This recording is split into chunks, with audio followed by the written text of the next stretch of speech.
A federal judge on Tuesday vacated Bergdahl's dishonorable discharge from the U.S. Army, roughly 6 years after the former soldier was convicted of desertion and misbehavior before the enemy after abandoning his outpost in Afghanistan. In 2009, U.S. District Judge Reggie B. Walton found that the military judge who had ordered the dishonorable discharge had failed to disclose that he had applied to be an immigration judge, a job within the executive branch, during the Trump administration in a possible conflict of interest.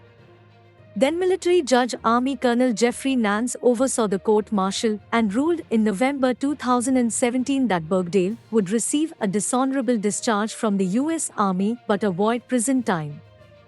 The former soldier's rank was reduced from sergeant to private, and he was also ordered to pay $10,000 from his salary. Walton's 63-page decision vacated all of the judge's rulings after October 2017, when he applied for the immigration post. Because the military judge was applying to an executive branch position, a situation in which he might reasonably be expected to appeal to the president's expressed interest in the plaintiff's conviction and punishment, Walton found that a reasonable person could doubt the judge's ability to remain neutral.